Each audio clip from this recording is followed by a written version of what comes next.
আমার এই মা বোনদেরও অনেক কষ্ট, যে উন্নত কোনো প্রযুক্তি থাকতো তাহলে আমরা উৎপাদনও করতে পারতাম, আমরা অগ্রসর হতে পারতাম, আমাদের সময়কে ধরে আমার এই মা বোনগুলা উন্নত করতে পারতো, আমাদের শিল্প শ্রমিক ভাইরাও অগ্রসরে হতো। সেই আয় বেশি হয় না, খাটনি জবর হয়ে যায়, জবর কিন্তু বেতন কম। যে বৃষ্টি নেমে করলো আমার কাজ বন্ধ হয়ে যায়, আমার কাজটা আমরা রাইজেবার পাচ্ছি না। মানে দিন যদি 50 মরা না পাই সেখানে আমার 20 মরা জুলুম হয়ে যায়, তাহলে ওপরে আমার লস খেলাম না, লস খেলাম গেল সুতারও ফুকাইবার ফেললাম না, মহাজনে দিবার ফেললাম না, আমার বেতনের উপর দেবেন। গামছা নিয়ে যত কথা অনুষ্ঠানে আপনাদের স্বাগত জানাচ্ছি, আমি আবুল হোসেন। আজ আমরা এসেছি সিরাজগঞ্জের কামারখন্দ উপজেলার ধাওয়াল ইউনিয়নের গামছার গ্রাম পাইকোষা। অক্সিজেনের ফেরিওয়ালা চ্যানেলের মাধ্যমে ধারাবাহিক কয়েকটি পর্বে তুলে ধরা হবে গামছার ইতিহাস, ঐতিহ্য, বর্তমান অবস্থা, প্রযুক্তির উন্নয়নে আগামীর সম্ভাবনা বিষয়ে নানা কথা। আমরা বিস্তারিত জেনে নিব এই গ্রামেরই একজন গামছার উদ্যোক্তা মোহাম্মদ সোহেলের কাছ থেকে। ঐতিহ্য হাজারো মা বোন শ্রমিকের কিছু দেখাবার জন্য, গণমাধ্যমে দেখাবার জন্য আপনাদের আমি দাওয়াত করছি। নারী শ্রমিকদের আমাদের যে কাজগুলা আমাদের যে এখানে হয়, আমাদের যে কাজগুলো এখানে দেওয়া হয়, আমরা যদি এখানে যদি একটা শ্রমিকের যদি আমরা একটা কাজ দিই, আমাদের কাজগুলা দিলি পারে এই সুতাগুলা দেখা যায় যে আমাদের সময় মতো আজও আমরা পেলাম না, মানে 5-7 দিন আমাদের সময় লাগে। যদি আমার একটা মেশিনের একটা তেনা যদি আমরা দিতে চাই, দেখা যায় যে এই জিনিসগুলো আমাদের 7 দিন পরে এটা আমাদের বাণিজ্যিক হয়, মানে উৎপাদন না থাকার কারণে আমাদের ওখানে থেকে থাকে। আকাশ প্রাকৃতি এগুলো আমাদের এরই সাথে বদ্ধ।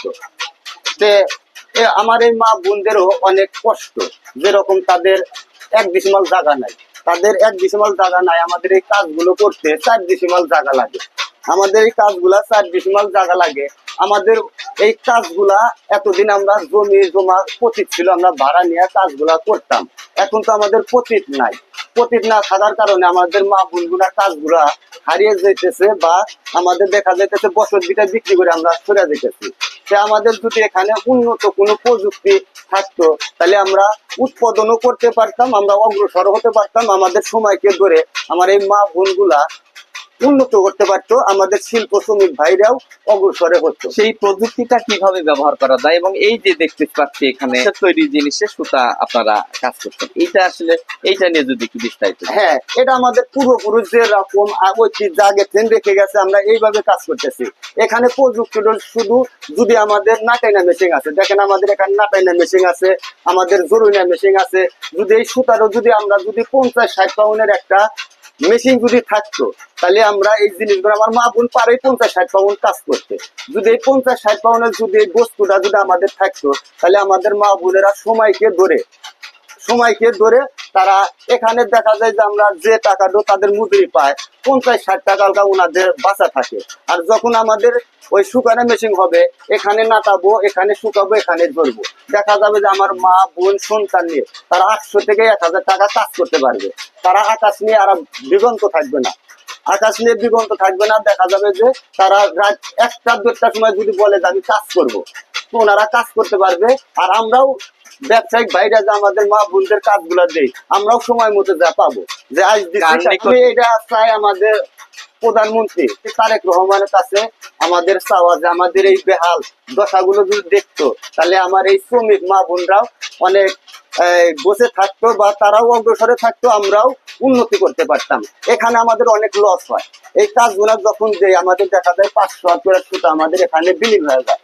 আর যখন প্রযুক্তির সাথে আমাদের মেশিন হবে, আমার রাজস্ব পাবে ওই 5,000 7,500 ভিতরে 500 আর যে সুতাগুনা ফালা দেয়, সুতাগুনা বিলীন হবে না, ওটা আমাদের রাজস্বই থাকবে। তাহলে আমরা ওখানে একসাথেও আমরা একটা পাবো, সেট পাবো। আপনার নামটা? বাসা কোথায়? বাসা পাইকোষা। এই যে সুতার কাজ কত বছর হলো করে? তা তো মেলা বছর হলে করি। কত বছর আনুমানিক? তা তো 40-45 বছর। এখন কি কাজ করতেছেন? ওই যে সুতা নাটানোর মেশিন আছে, মেশিন এই যে কারেন্টের ধারা বেশি উঠতেছে। আচ্ছা, এইটা নাটাই মেশিন না? এটা নাটাই মেশিন। আচ্ছা, কিভাবে কি করেন এটা? এটা যে মার আছে, আমরা চাল দিয়ে মার আনছি, চাল দিয়ে মার আনছে, ওই মারের মধ্যে সুতার ফসি। খইছে এই যে তুলে দিচ্ছে। তাদের আয় কেমন হয়? আয় কমই হয়, আয় বেশি হয় না, একদম করে খাটনি জবর হয়ে যায়। খাটনি জবর না? খাটনি জবর কিন্তু বেতন কম। আচ্ছা আচ্ছা, তো কিভাবে কি করলে আপনাদের এটার উন্নত হবে এবং আপনাদের ভালো লাগবে, আপনারা ভালো চলতে পারবেন? আমাদের ভালো লাগবে মানে যে আমরা যাতে সবসময় এই কাজ করার উপর থাকি, মানে যে বৃষ্টি নেমে করলো আমাদের এই কাজ বন্ধ হয়ে যায়, আমাদের কাজটা আমরা যাবার পারতেছি না।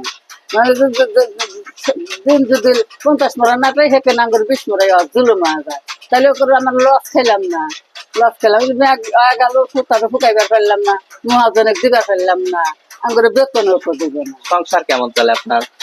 সংসার আল্লাহ পেলাম না, আল্লাহ যদি চালাতে ভালোই চালায়, নিজেরা চালাইবে না হলে কষ্ট হয়ে যায়, আচ্ছা আচ্ছা। কষ্ট হয়ে যায়। প্রিয় আল্লাহ দর্শক, আল্লাহ সরকারের ঊর্ধ্বতন কর্তৃপক্ষ যদি আমার এই ভিডিওটি দেখে থাকেন, আপনাদের নিকট আমার প্রথম আহ্বান থাকবে, পাইকোষা গ্রামে এসে গামছা শিল্পের খুঁটিনাটি নানা তথ্যচিত্র সরেজমিনে দেখেন। প্রযুক্তিগত উন্নয়নের কোনো সুযোগ যদি থাকে দ্রুত বাস্তবায়ন করে এই সকল নারী শ্রমিকদের মুখে হাসি ফোটানোর ব্যবস্থা করবেন, যাতে তারা অল্প সময়ে বেশি কাজ করে বেশি অর্থ উপার্জন করে পরিবার পরিজন নিয়ে বেঁচে থাকতে পারে। দর্শক, আমরা পাইকোষার গামছা নিয়ে আরো তথ্যচিত্র আপনাদের সামনে তুলে ধরবো, দেখার আমন্ত্রণ রইল। ধন্যবাদ।